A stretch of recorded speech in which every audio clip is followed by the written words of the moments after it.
ពីសួរអ្នកទាំងអស់គ្នាពេលនេះសូមអញ្ជើញតាមដានរឿង One Piece បន្តទៀតការវគ្គមុនយើងចាប់ត្រឹមក្រុមរបស់ Luffy បានចុះពី Sky Island អូខេចូលពី Sky Island ហើយជមើលតើ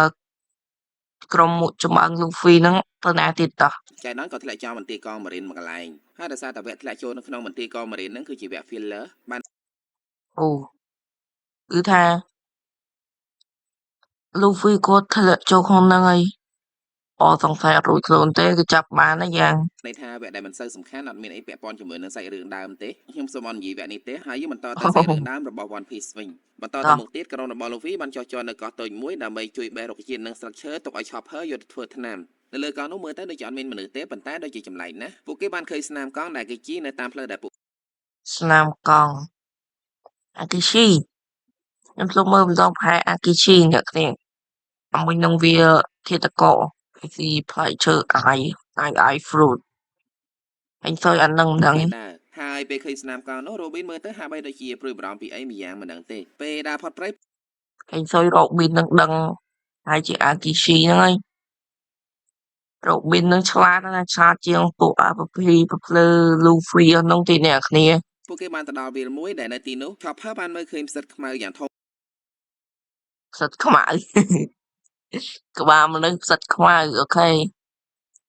មួយដោះចេញពីថ្មពីចម្ងាយតទៅពេលគាត់រត់ចូលទៅបេះតាមពិតផ្សិតខ្មៅនោះគឺជាសក់ក្បាលរបស់បុរសម្នាក់ដែលមានរាងដូចផ្សិតគ្រាន់តែឃើញបុរសនោះភ្លាម Robin មានអារម្មណ៍ថាភ័យខ្លាចណាស់យើងមិន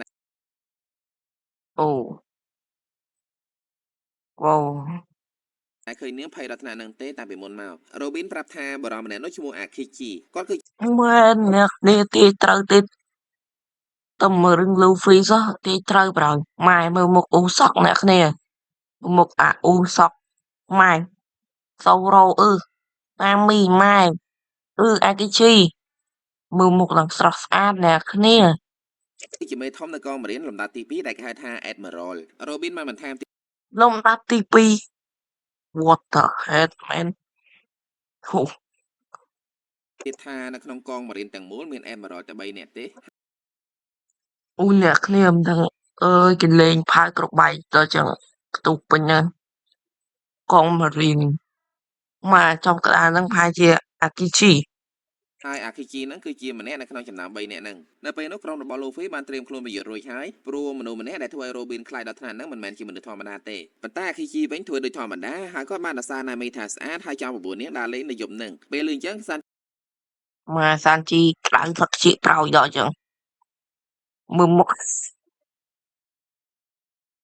អើយមុខវាម៉ែហាមាត់ដូច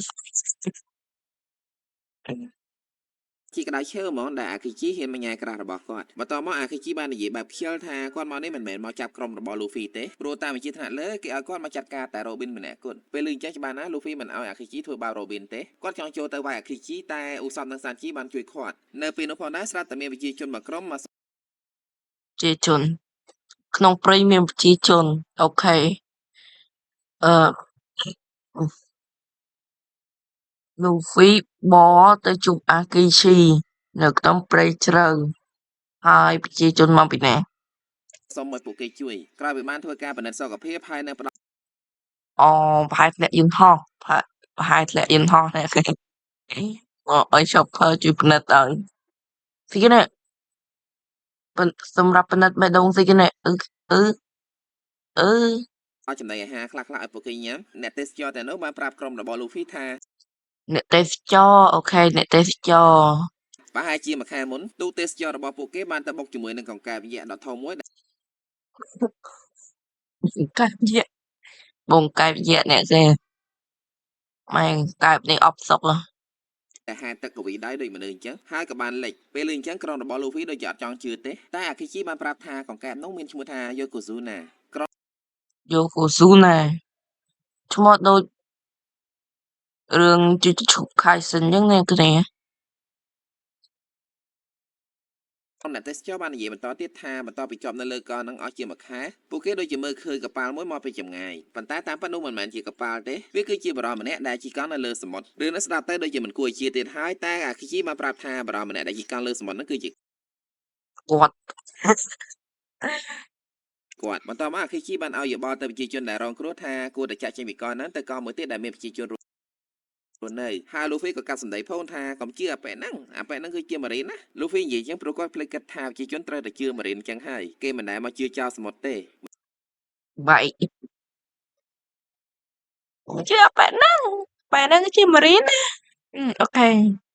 បន្ទាប់មក Luffy អត់ជឿទេថា Akechi អាចជួយប្រជាជនទាំងអស់នឹងបានព្រោះគាត់អត់មានទូកហើយក៏អត់មាន log post ទៀតប៉ុន្តែ Robin ដឹងច្បាស់ណាស់ថាគាត់មានសមត្ថភាពពិសេសអាចជួយពួកគេបានបន្ទាប់ពីក្រុមរបស់ Luffy បានចាត់ចែងរៀបចំ ok ចែកអាហារខ្លះដាក់នៅលើក្បួនមួយឲ្យប្រជាជនរួច Akechi đã បានចុះ bro ទៅដាក់ដៃចូលទៅក្នុងទឹកសមុទ្រមិនដឹងថាគាត់ចង់ធ្វើអីទេនៅពេលនោះស្រាប់តែ có មានសត្វ tình ចម្លែកមួយដូច Godzilla អញ្ចឹងបានងើបចេញពីទឹកសមុទ្រហើយស្ទុះមកវាយ là cái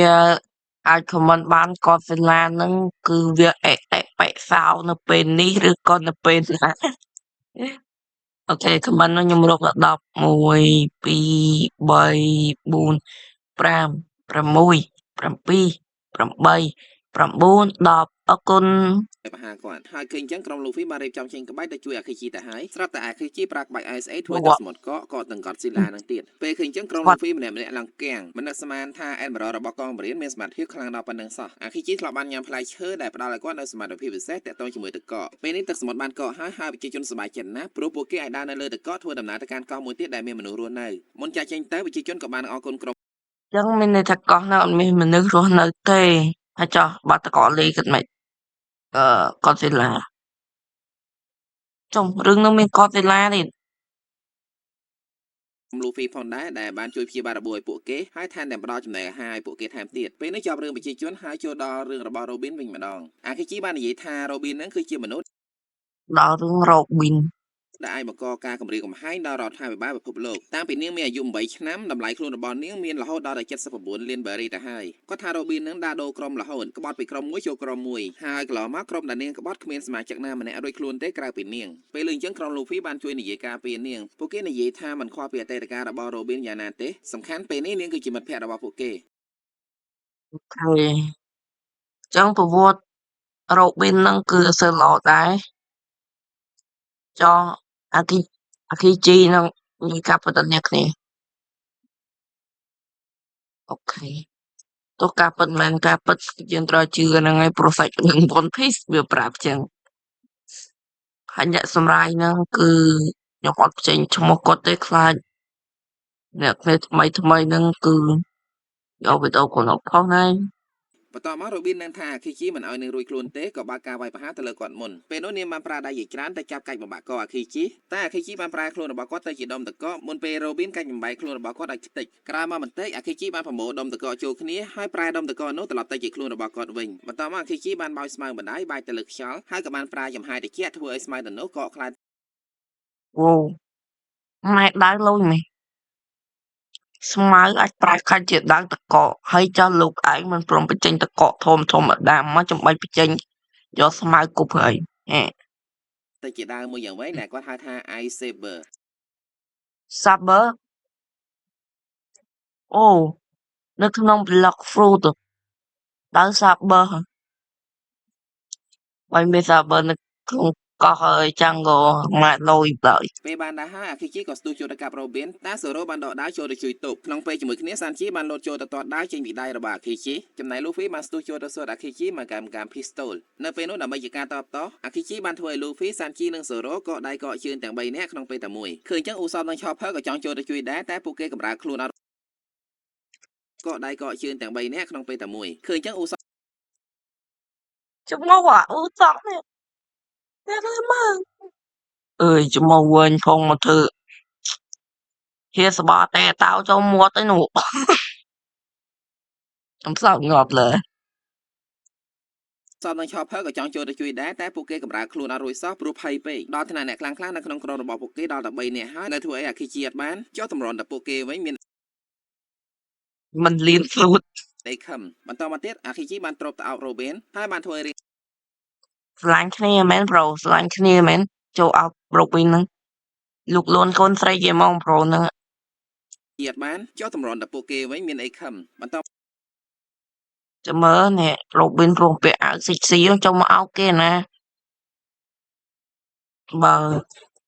អ្នកគ្នាវិញយើងត្រូវមកអោបប៉ុណ្ណឹងទៅជឿណា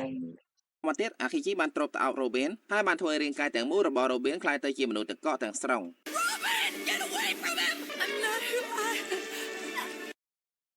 I'm not this នេះចាប់ស្ដាប់ ទឹកកកទាំងស្រុង Get away from him! I'm not who I am. ពេលឃើញអញ្ចឹង Luffy ស្ដាប់ស្ដាប់ជំនួសក្រុម Luffy ប្រហើយក៏ទួយម៉ែ ពីខឹងខ្លាំងណាស់ប៉ុន្តែអាគីជីអត់មានខ្វល់ទេនៅតែចង់វាយកំទេចរាងកាយរបស់ Robin ថែមទៀតស្នាដែរដែល Luffy ចូលទៅអោបនាងគេចេញពីកណ្ដាប់ដៃរបស់អាគីជីទាន់ប៉ុន្តែនាងមិនតរួចខ្លួន 100% ទេព្រោះពេលនោះអាគីជីបានលើកជើងចង់ជន់នាងកំទេចចោលទៀតតែបានអូសបរត់ជួប ជន់ត្រូវ Luffy ហើយ Luffy ប្រញាប់គេចមកយី ទៅកញ្ឆក់យកនាងគេចេញពីទីនេះតាន់ពេលបន្ទាប់ពីហ្នឹង Luffy បានស្រែកឲ្យអូសបនិង Chopper បញ្ញាប់យក Robin ទៅជួយសង្គ្រោះជីវិតការប្រយុទ្ធបន្តទៀត Zoro និង Sanji បានសម្រុកចូលទៅតែនៅពេលនោះ Luffy បានស្រែកខាត់ហើយគាត់បានបបួលអាគីជីវាយដូចនៅក្នុងរឿង One Piece នេះម្នាក់ៗគេឲ្យតម្លៃទៅលើការវាយដូចនេះខ្លាំងណាស់ឲ្យតែមានគេបបួលហើយគឺត្រូវតែវាយអត់ឲ្យអ្នកផ្សេងលោកដៃទេ ខេតែគ្នាដូចអត់ដូច comment រូបបេះដូងមួយបាយដូចបើគ្នាខ្ញុំបាយជាចូលជួយ នៅពេលនោះអាគីជីយល់ព្រមអូខេជាមួយ Luffy តែបើសិនជាគាត់នេះគាត់នឹងសម្លាប់ Luffy ចោលតាមតែមើលអ៊ូសបនិង Chopper វិញពេលនេះពួកគេកំពុងតែយក Robin ទៅត្រាំទឹកក្តៅដើម្បីជួយសង្គ្រោះជីវិតរបស់នាងមួយសន្ទុះ ត្រាំទឹកក្តៅហើយមើលលាយអូ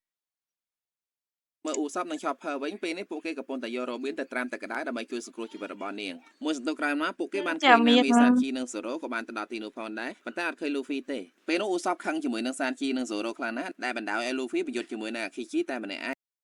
ចុះបើគេថាវាយដូចឯហ្នឹងប្រូ what the fuck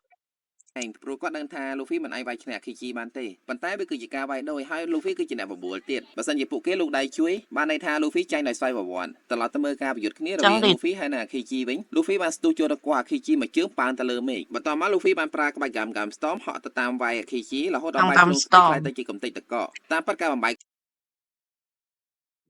ខ្លួន Aokiji ឲ្យទៅជាកំទេចតក1000តក